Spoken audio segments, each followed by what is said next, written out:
we're trying to change that, not only for the past. We can't change the past. We really have to learn. We're at this point entering the 10th year of war in Afghanistan. We must learn.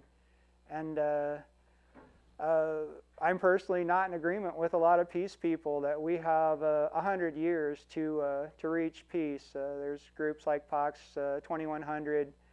It's kind of a miracle we've lasted this long in the nuclear age since 1945, and it's hard to express what I have learned in the Air Force of the true power of the hydrogen bomb alone and other things, viruses almost as deadly or possibly more, things that could sweep the globe. But unleashing the modern tools, they're 600 times at least bigger than Hiroshima and Nagasaki. It's something we never want to see used on a city. What we have here, let's see. What we get into is by the end of 2003, by October, oddly enough, another anniversary date, we were invited not to be on the courthouse green anymore. And this is after using it for pretty much a year. We found out that it was a restricted area, that protests and rallies were not allowed there. And that seemed odd to me. And there was an appeal process which we started to actually challenge this. And this is at a time when our president, George W. Bush, was reading I think a Russian author, and he was wanting to bring freedom to every courthouse green and village square in the world. And I thought, well, that's a little strange that our soldiers are fighting to bring freedom to areas like this overseas, and we didn't have it here. And I believed it was a misunderstanding. And as it was, we talked to people with the city and the park board and found out the reasons. It had its history. There were buildings there which were generously donated to the city, but they actually kept private restrictions on what became public land. It just really, and I understand they were trying to find the balance, as we all do, between freedom and security. And that's admirable. We have beautiful parks in the city, and hopefully everybody would like to preserve them and keep them as beautiful as they are. So this led to, actually it was a good process where we were able to get the support of associated churches, and this is for the First Amendment, for free speech. They weren't supporting our cause and peace as much as supporting our right to say it, and appreciate that.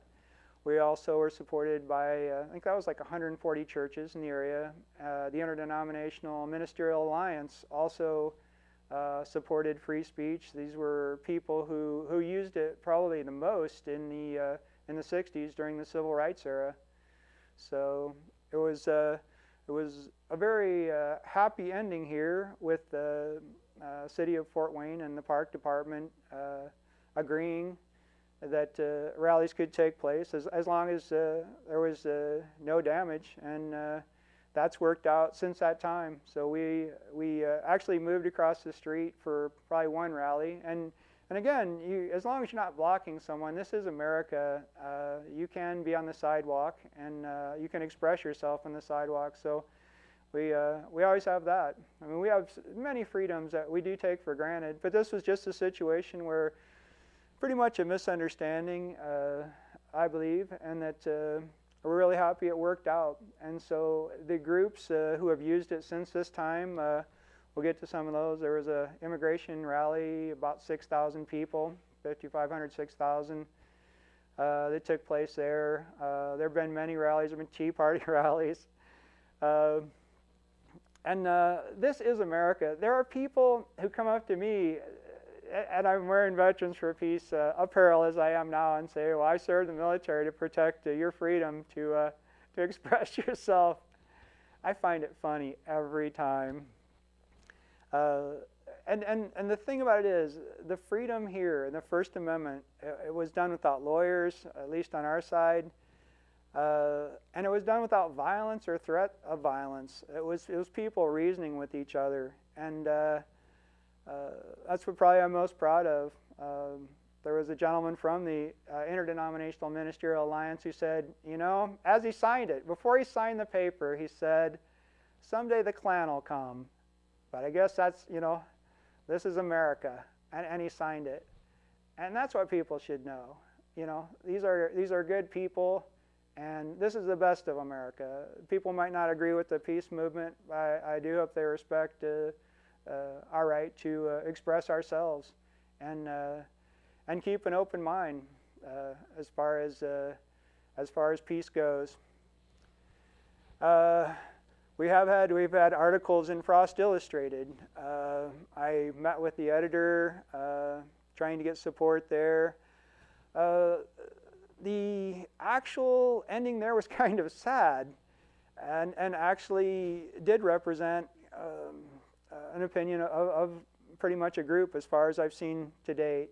The right to express yourself also does include the right to not express yourself, and that's how it ended, that we reserve the right not to say anything about this.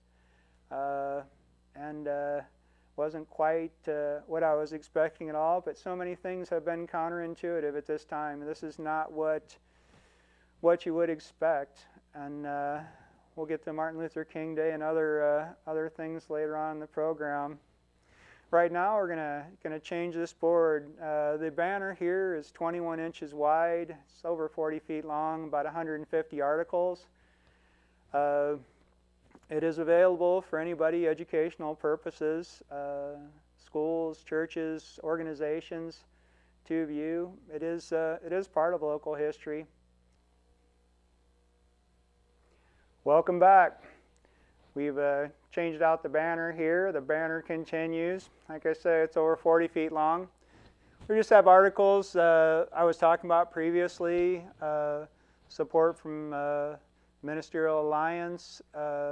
Actually, the ban was lifted in January of 04, so it was a long process, several months, and presentations. Did appreciate the support of a lot of people who understood the importance of it. It was watched by an amazing number of lawyers, even though I really couldn't find a lawyer in this area to stand with us. So I thought that was interesting.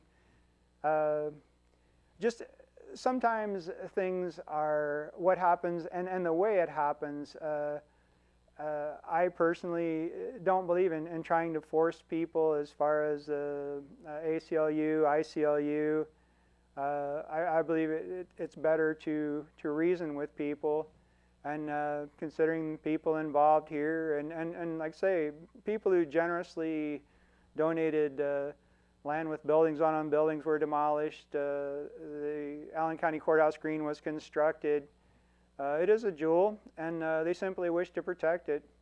So we share that vision with everyone. So this is just the history of a lot of this. We have done many actions. One of them, Martin Luther King Day. We've tried to celebrate that. And again, it's something that turned out to be very, very counterintuitive. I learned about Dr. King when I was young, and he has many aspects to his life. He is a civil rights leader. He was a labor leader. But he really, in the fullness of his wisdom, in the last years of his life, which was too short, he understood that the war in Vietnam at that time was taking the money from human needs, so that, sorry about this, that he was trying to run soup kitchens, bread kitchens, and didn't have the resources. And we're in the same situation today, which is a very sad situation. I've had people say there's no telling what he would have thought. It's so complex, but I honestly have never had a doubt that he would be standing with us. So this we had Women's Day rally in January of '04. It was a great rally. Hundreds of people again. So we still had a pretty good group at that time. We have tried to welcome anybody visiting in February 27th, 2004. At that time, candidate Mitch Daniels came to the Scottish Rite in the city, and he was the budget director for the first term of the Bush administration. He was a person who said he believed the war in Iraq would cost I think $50-60 billion totally. This is a time when we went into the war, people said that the war would pay for itself. There were so many crazy things said and forgotten so quickly. But we did welcome him, and I did have a chance to speak with our governor, person who did win and became our governor, a very, very gracious, charming person. And also received a letter from him, which was very interesting. Pretty much the effect that history might be on our side here. I found that quite interesting. Some of these other things you're seeing, this would be March 20th here of '04, familiar date, and that we've tried to maintain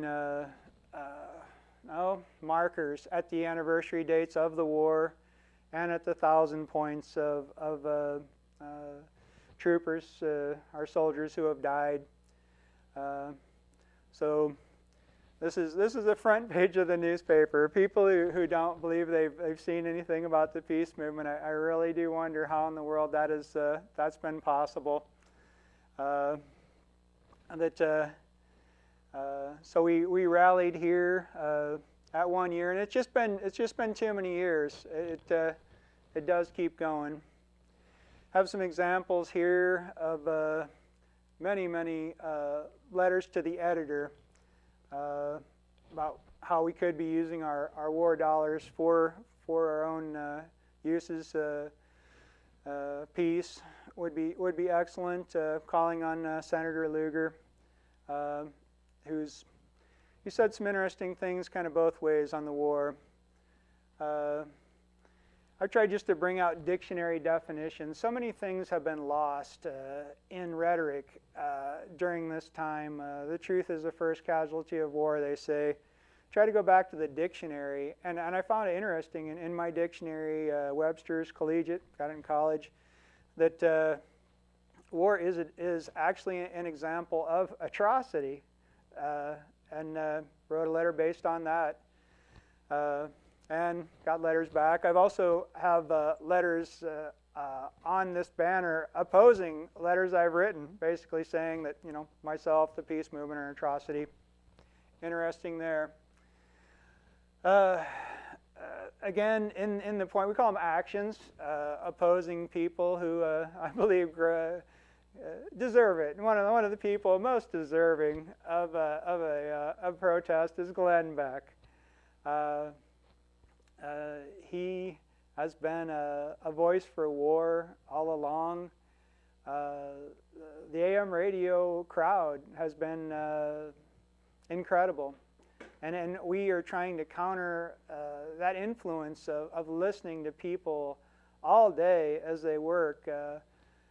Savage, Limbaugh, Beck, and to try to counter the sheer volume is very difficult. We figure, hey, we might go with the truth. We don't need to counter lies with lies. We can counter the things they say with the facts. That's just an example here. We had a Veterans Day rally on the grounds of the VA Center. This was dead center of the front page.